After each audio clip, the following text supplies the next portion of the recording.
Good evening, good morning, good afternoon, good whatever the time of the day is in your particular part of the world. I'm Melanie and I'm back with another reading. Today's reading, I'm using the Death card to guide you in. The theme is changes, it's transformations. I think I'm going to steal, turn and face the strange, changes, David Bowie, for this reading. I'm filming the reading the day before the full moon in Pisces, so the Virgo full moon in Pisces. So I am by no means an astrologer, but there is so much energetically going on, planets changing. The key one is Saturn. There's so much talk about Saturn. Saturn's coming into Pisces after 3 years in Aquarius. 3 years ago, 2020, March, the world was all going into lockdown. We were facing something that we've never really been through in living memory. And there's a big shift. There's a big energetic change. And change for the vast majority of us as humans is a scary thing. So the Death card really is all about a transformation, endings, beginnings, things shifting, things moving. So that being said, that's where I'm going with this reading. I'd just like to I was just musing on this. This is probably going to be a bit of a rambling introduction. Feel free to skip past, I always timestamp. But two things came to mind. The first was an assembly I did over 20, probably 25 years ago now. And it was my second assembly, and the first one I'd made into a bit of a showstopper and got students up on stage, etc. But this one was very gentle, it was very quiet, and it was a little story, and I'll share it with you. So basically, it was a Chinese farmer, and one night his horse kicked its way out of the corral and ran off. And the next morning all his neighbours said, "Oh, what bad luck, your horse has run off." And the man's response was very stoic: "It is neither bad luck or good luck." The following night the man's horse came back, leading with it a herd of wild horses. The neighbours the following morning said, "Oh, what good luck, what good fortune. Your horse has come back and you have all of these extra horses." It's neither good luck nor bad luck. It is what it is. Soon afterwards, the man's son was breaking in the new horses and he fell and broke his leg. The neighbours said, "What bad luck." It's neither bad luck nor good luck. The following day, some warlords came through the village searching for soldiers to join the army, and they took all of the young men apart from the farmer's son, whose leg was broken. He couldn't go to war. "What good luck," said the farmers. And I used this as a basis of saying to 11 to 16-year-old students, sometimes in life we have lessons that come along, and at the time they appear to be unlucky or unfortunate, but actually they may turn out to be blessings in disguise. And I related it to the fact that they were going through a lot of changes in their lives, and life didn't stand still. And I can remember quite vividly a student I didn't know particularly very well, who was very quiet, who came up to me at some point much later in the day and said, I really got a lot from that assembly, miss. She'd fallen out with her friendship group, and she'd fallen out with somebody she'd been best friends with since primary school. And she said, and I listened to it and I thought, yeah, things do have to change. This might not be the bad thing I thought it was, because I might meet new friends and I might go on to develop new friendship groups. And she got it. And she vocalised it. I don't know how many other people got the lesson. But that was me talking about change on a platform a long, long time ago. And I think the death card is like this. As humans, it is better the devil you know. And we fear change because it's the unknown. I've placed up here the Four of Swords in the Rider-Waite deck.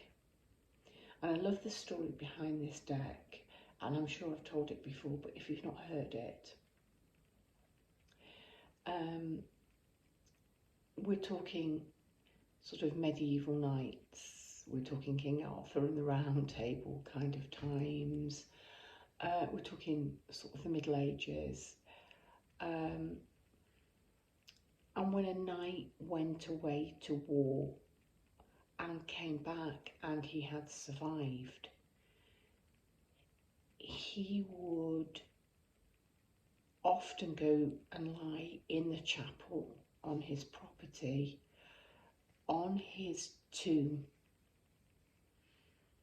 and I suppose undergo a spiritual sort of metamorphosis, as he sort of simultaneously thanked God for being alive, but came back and reintroduced himself into his civilian life after perhaps spending time out on crusades.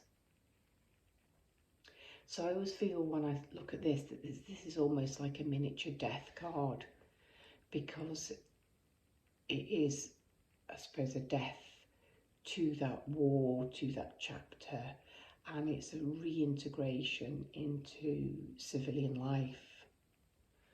So I've chosen that as a pre-death card, I suppose, to put on the table. I've got 4 death cards here from different decks, and I can't remember how many cards I've put down under death. Maybe 4, because the 5 with the leading card is the number of 5 is number of changes. So if I include your death card in the reading, that will be the number of cards. Okay, so here we go. Pile number 1, this is your death card, and it's from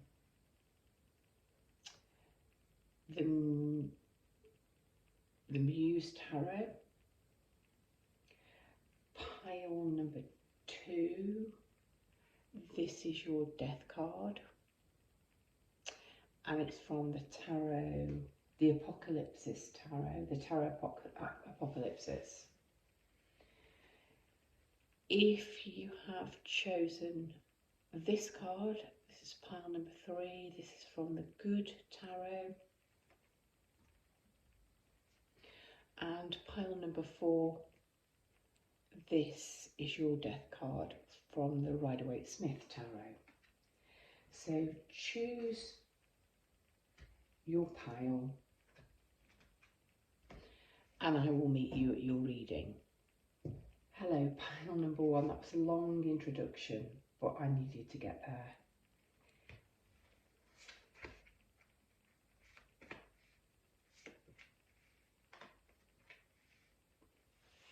Okay. Let's talk about your death card. Utterly beautiful. I think this is the most beautiful death card I have ever seen. Because it really tells the rebirth story. We have two human heads here. The key image is this death moth emerging. We've got all kinds of spiders' webs going on. We have two sort of statues here mourning, and it's almost like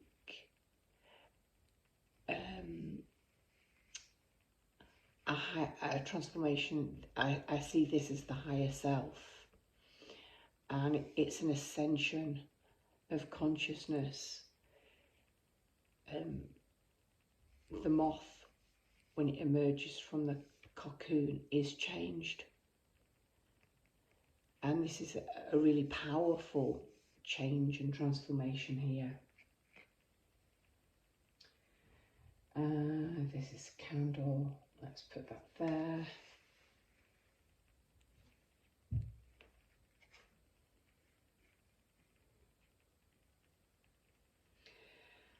So I see this very much as a really transcendental change. Turn and face the strange. Well, what could be more strange than being a caterpillar and going into the cocoon and the uncomfortable ickiness, and then the emerging into something else. I'm drawn to the eyes being closed and the sort of dreaming nature on this card. So what is transforming? What is changing for you? Well, firstly, I find it really interesting that I chose to put the Four of Swords on the table and tell the story of the night. Because your first card is the Four of Voices, or the Four of Swords. And you can really see the sort of rest and rejuvenation that's going on here. Talked about this moth emerging from the cocoon. The female in here is bathing. She appears to be bathing in the cosmos. I'm drawn to the petals. I think this is about self-love, and this is taking a break. This is the cocoon stage. That's where your transformation begins. And sort of the smile on her face as she is receiving enlightenment.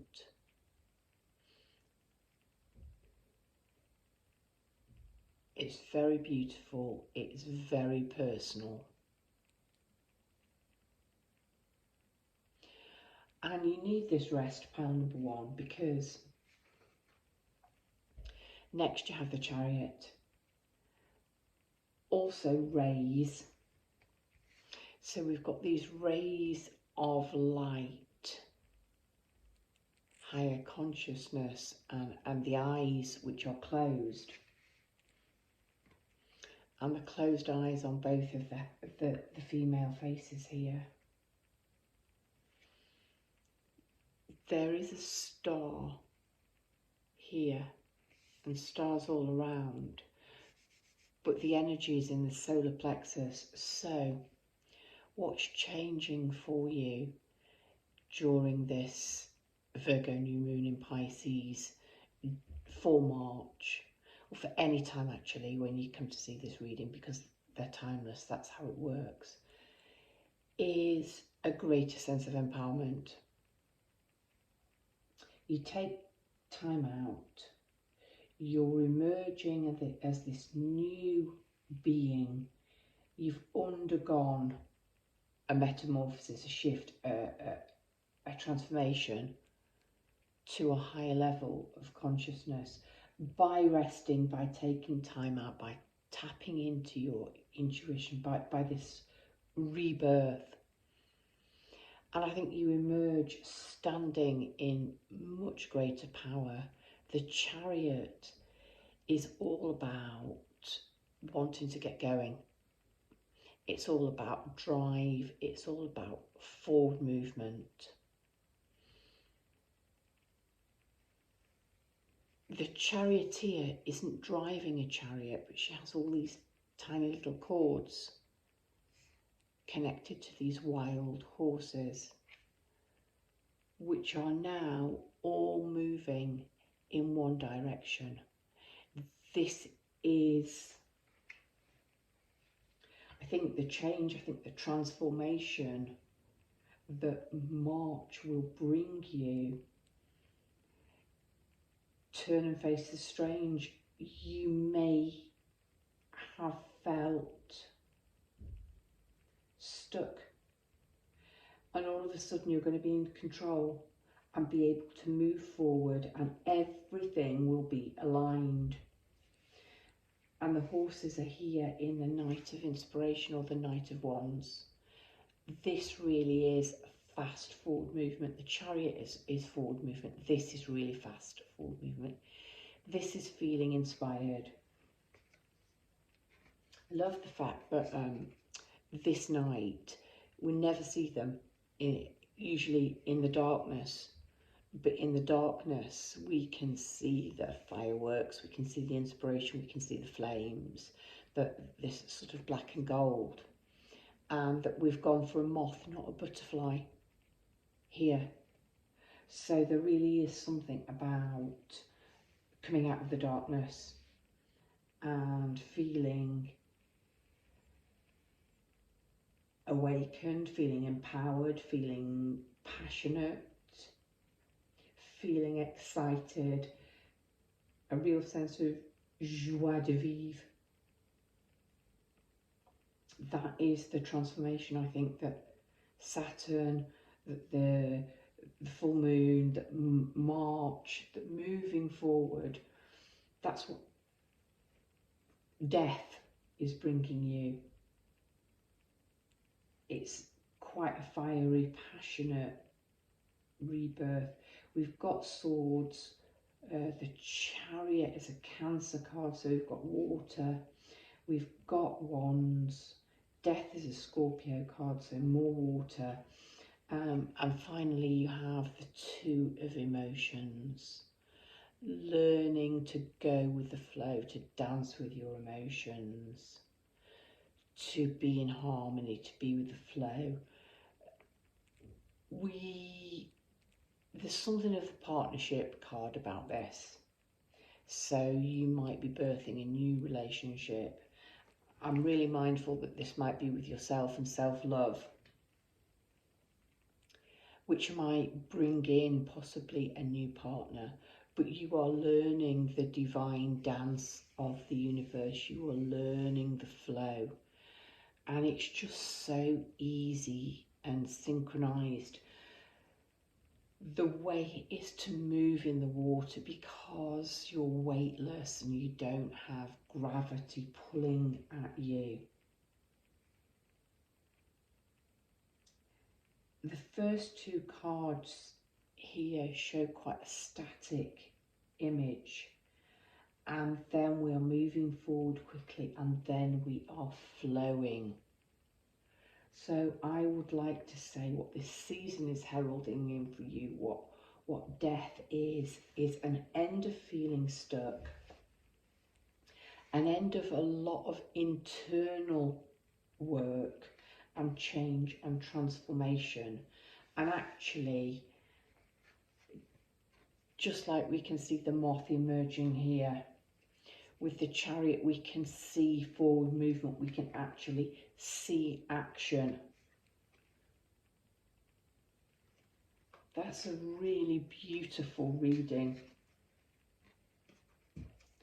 for the most beautiful death card. Brightest blessings to you, pile number 1. Hello, pile number 2. If you chose this death card, then this is your reading. Let me talk to you about your death card. So you chose this death card from the Tarot Apocalypsis. This is Santa Muerte.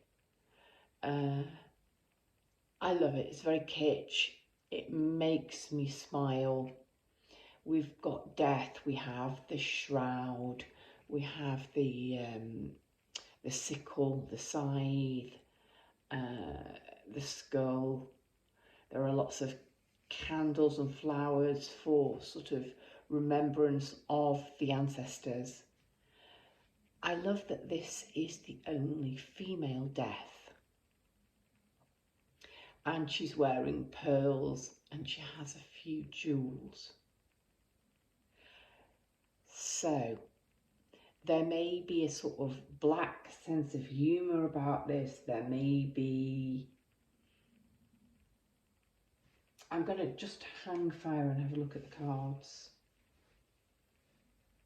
But you definitely went for, if you like, quite a traditional version of death, but with the twist of death being female, the Grim Reaperess being female. I'm now drawn to this owl here and this intuition. Okay, and as I said that, I've looked down on what you've got, and your final card is the High Priestess.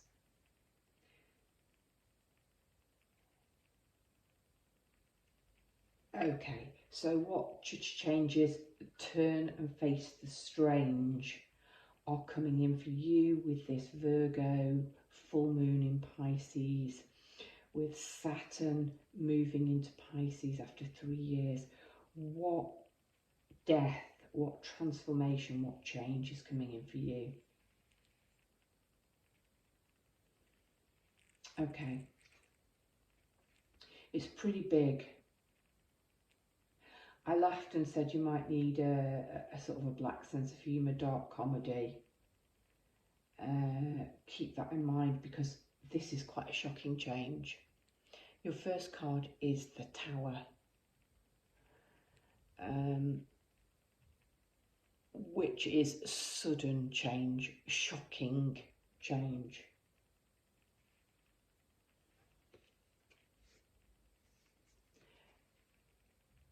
The image on this, we have the Tower up here, is actually funeral pyres, burial pyres.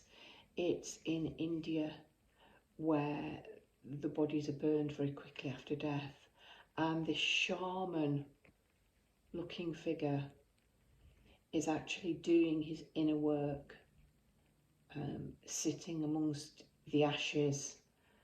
He has a skull of the dead. There are skulls here. This really is a burning out of the old. This is a complete spiritual transformation for you. Pile number 2. And I think that's really borne out because your second card is the Five of Swords, which is often depicts a winner walking away with swords and several dejected figures.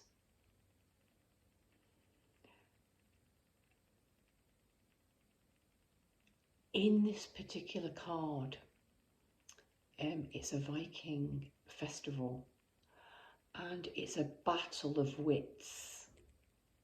So it's quite interesting. we've got this really big guy here that appears to be sort of, he's got drunk in the mead hall during it and he's slumped and he's out of it.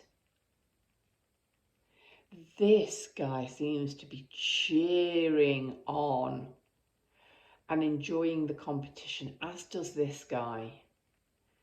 This one here is messing around with his axe, and this one is the one to watch. He's totally focused. You may have felt that life has been a battle of wits. You've not been able to sort out friends from enemies. You don't know where the daggers are coming from, who they're pointed towards, what the conflict is.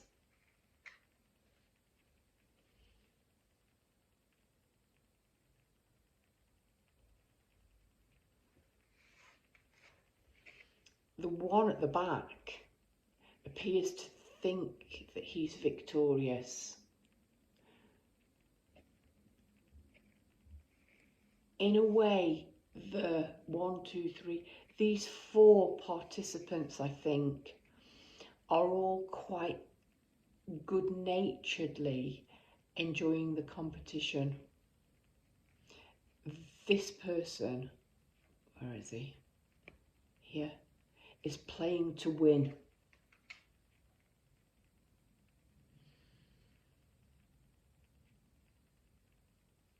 I think you're turning your back on this. I think you're using the scythe and you're perhaps using good nature and wit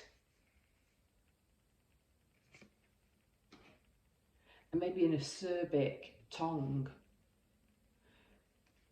to chop all of this competition out. It might be a slight warning to watch your words, and words are like weapons, they're sharper than knives.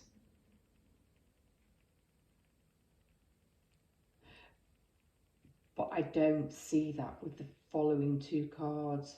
I perhaps see that you've been involved in a situation where you felt that you've had to be on guard and guard your tongue, or even the most simple interactions are mind games and a battle of wits.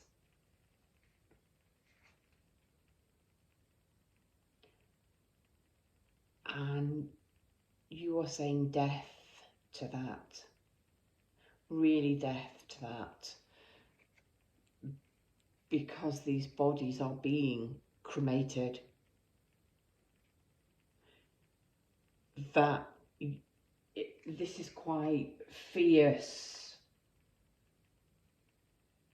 This is a burning out.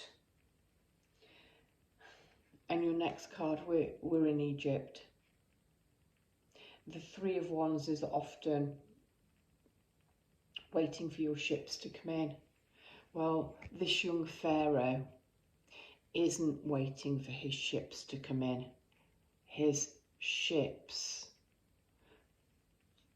in terms of the ships of the desert, the camels, are already coming in.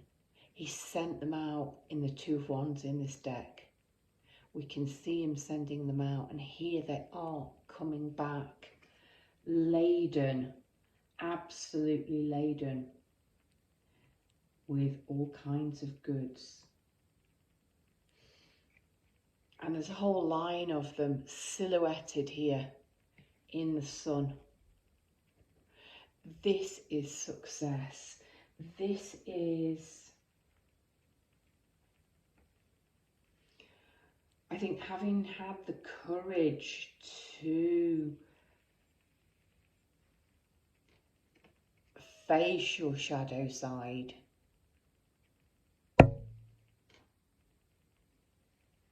listen to intuition. This is shadow work.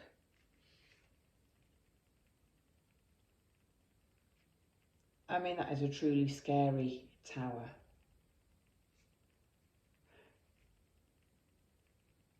The shaman sitting with the dead, wearing literally the ashes which we can see burning. It's deep and it's dark. But where do you end up? The High Priestess. It really is spiritual. Where are you coming out on the other side of this death, of this change, of this transformation? And again, it's to do with fire. The High Priestess here is on her stool, and she is over the volcanic gases, the sulfur that is coming up from the underworld. So there's something of an oracular nature here. We're kind of the Oracle of Delphi, and she is listening to the messages. She's, I suppose, spiritually getting high, and she's communing. We've got all kinds of imagery going on here.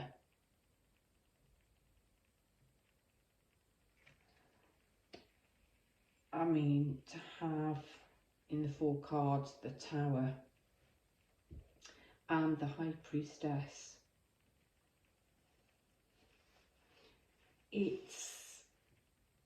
and to have a shaman depicted here and a High Priestess, this 5 of cards, which is a conflict card.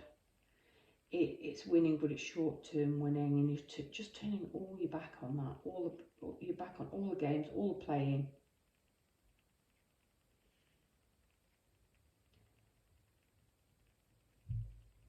There's something of a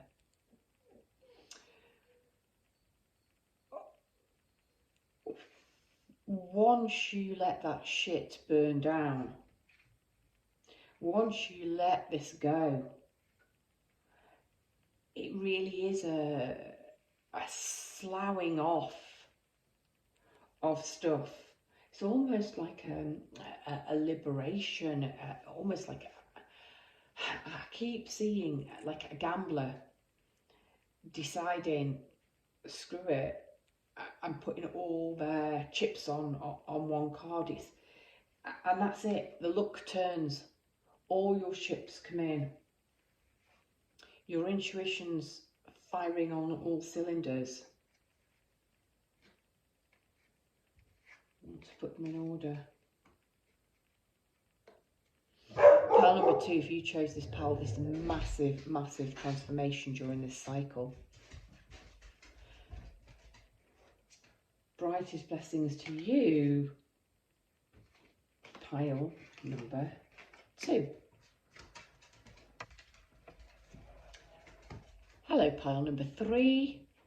If you chose this death card, then this is your reading.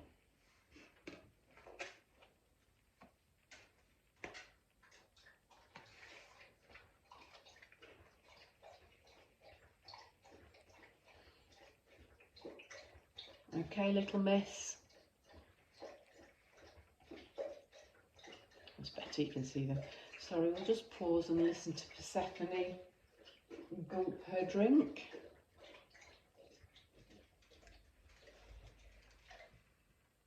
Lie down now. No looking out of the window. No barking. It's not even called pile number 3, death. It is called transformation in your pile. And it's utterly magical. We have this child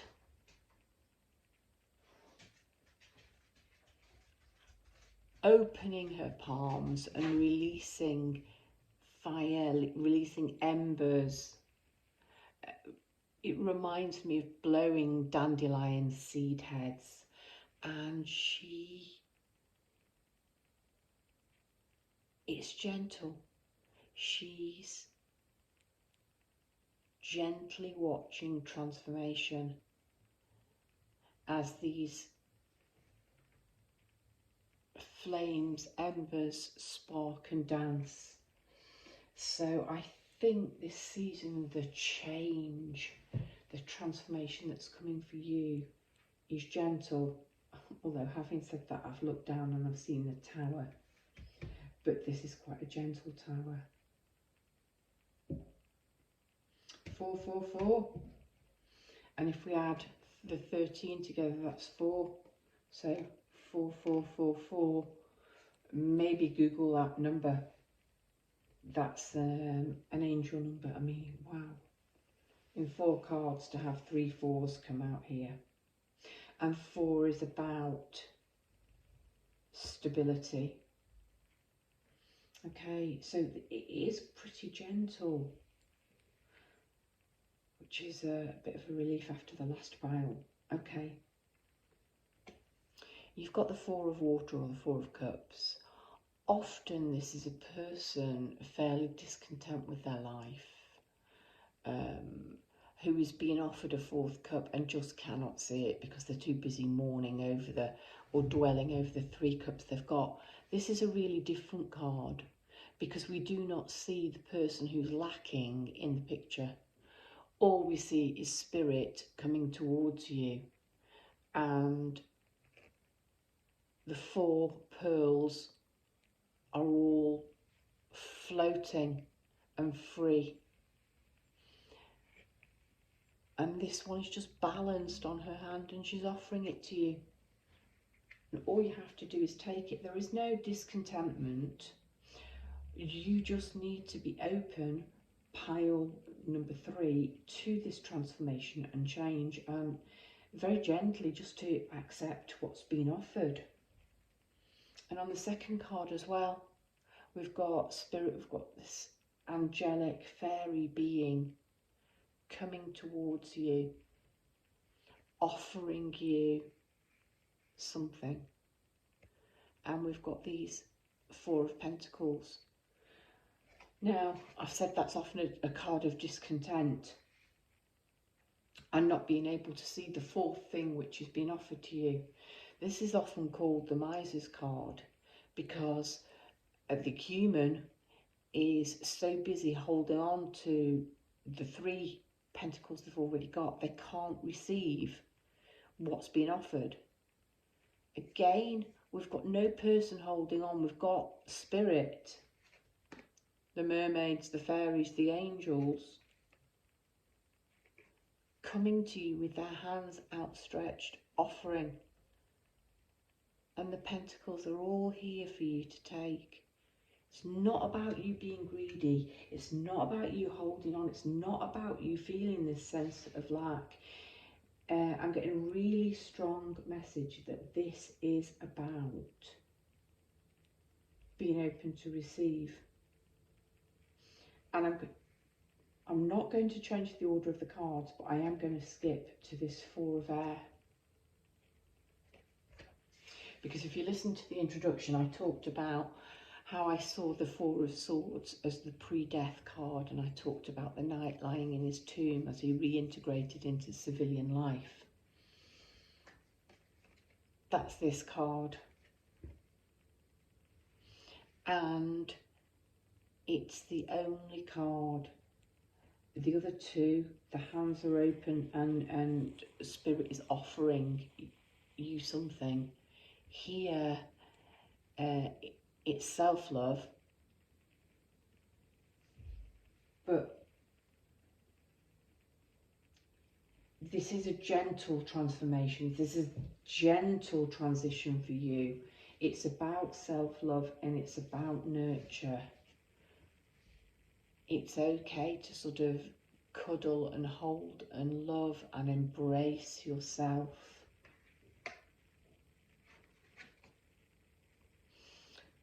But the hands on these 2 otherworldly beings are both offering you something, and you need to be able to receive. And this is a big deal, I think, for so many people. Oh gosh, and the hands here are open as she reveals the secret, the fire.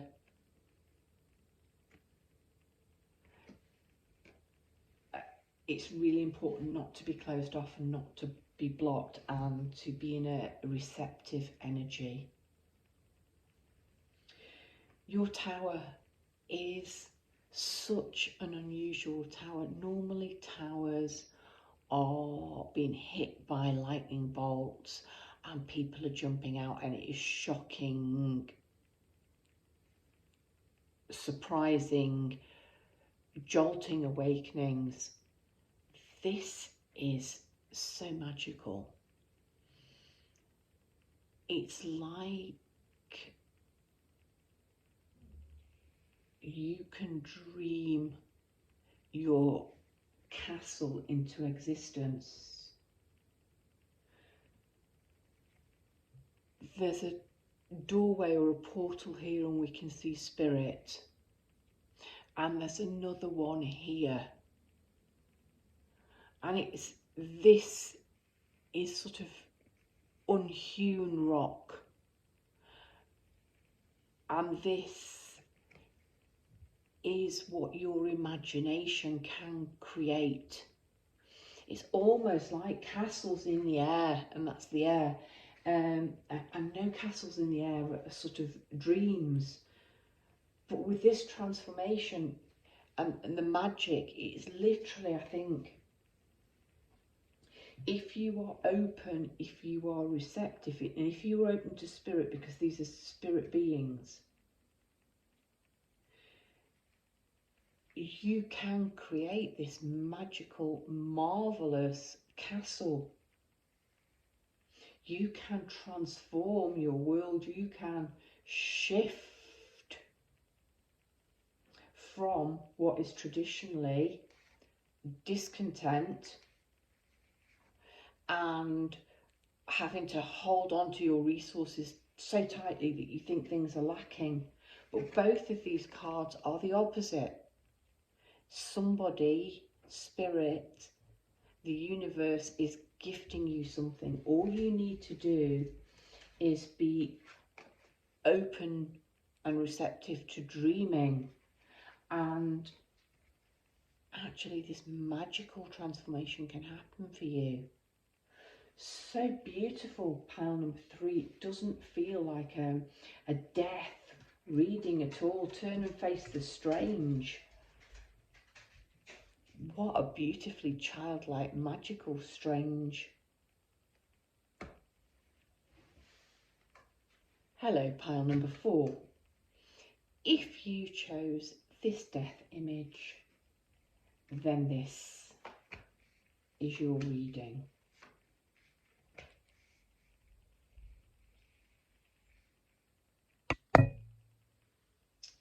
Okay, let's talk about your death.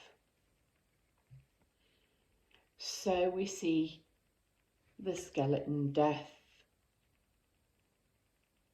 on his white horse, in his black armour, carrying his black flag with a white flower. On the floor we have all kinds of bodies. We have a child here. I think we have a woman here. We seem to have some high papal figure begging and pleading. And Death is no respecter of class or money. When he comes for you, he comes for you. But we've got the yin yang, the black and the white. And actually, we don't have a dark sky. And over here, we have the sun and rebirth.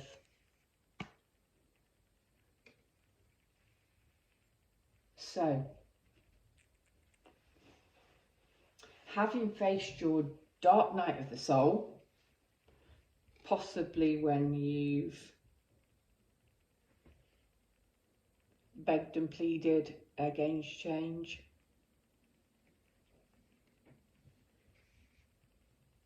what's the transformation? What's the turn and face the strange for you? Okay, I'm just going to shunt these along because you've got the 8 of Cups. what's the transformation for you? You're no longer prepared to settle. I typed this up quite a long time. I spent quite a long time talking about the Eight of Cups on my Facebook page, a different card. But for some reason, you've got 8 cups, but they're not satisfying you. You want the 9th, you want the 10th. So you've left them there, neatly stacked up. And we've kind of got the sun and the moon. And you're walking away, turning your back on them. You've crossed over a river. And you're heading off in search of pastures new. So what's the change? You're letting something go. You're letting something go that it might be a lifestyle, it might be a job, it might be a partner, it might be a relationship, but something is going that, although it looks pretty good, 8 out of 10, it's not good enough for you. We've got a gap here. The 9th and the 10th are missing, and you're going in search of.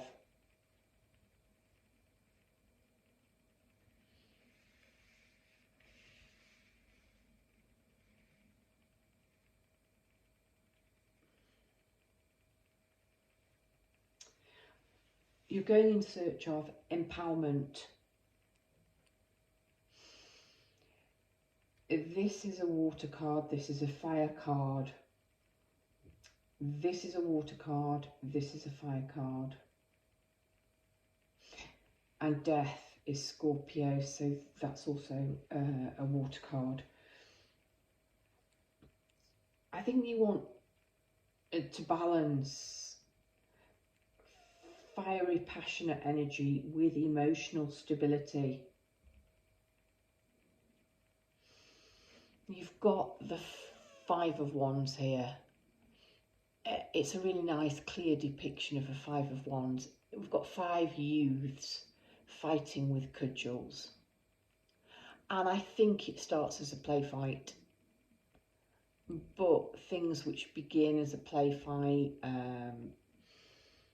banter, can easily tip over into much more serious conflict. And there are too many players, there's too much going on here. And players is the right word, because the King of Wands is actually the fieriest of the fire elements, but he's not impetuous. By the time we get to the King stage, we've got maturity. And I think perhaps you want to walk away from immature people, immature emotions, playing at emotions, mind games, banter. I am actually seeing a little bit of somebody, because we've got the cups here, somebody who's turning their back on, I'm going to say, I'm going to stick my neck out, I haven't on any of the others, the transformation, the change that's coming for you is you're not prepared to put up with players, with partners or love offers or dates who are 8 of Cups. You want 9, 10 of Cups. You want kings. You don't want this young, immature energy where banter and fun can easily tip over into something which actually hurts. And you have a very passionate, fiery King of Wands.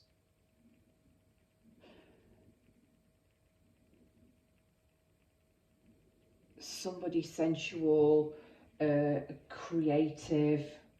I mean, this could be you and the energy yourself. I could be reading for a masculine here who's a little bit sick of ups and downs, and wants to be stable within themselves, who wants to become much more grounded. A fire and water together, it's an unusual combination. I like it because water can be a little bit cold and icy, although this is the fieriest element of water, and you've got the fieriest element here.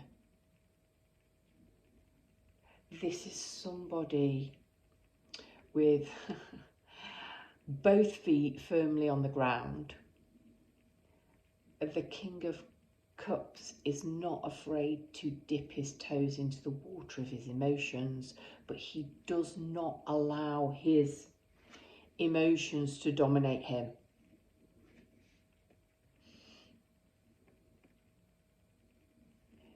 The King of Fire, passionate, but not impetuous. This is a good match. If this is you, or if this is if you are showing up, if you resonate with being the King of Wands and the King of Cups, what this turn and face the strange is a sudden maturity, a sudden feeling much more stable in your emotions, much more powerful, much more of a master of things. And I think you've become empowered by turning and walking away. And I think you might actually be drawing this King or Queen of Wands into your life, and this King of Cups. But it is the transformation, the change here, the metamorphosis,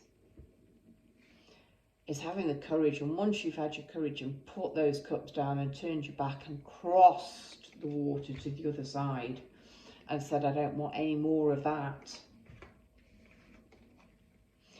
this is what you're attracting. You're attracting this energy in. Pile number 4, that has been your changes. Turn and face the strange. Transformational reading. Brightest of blessings.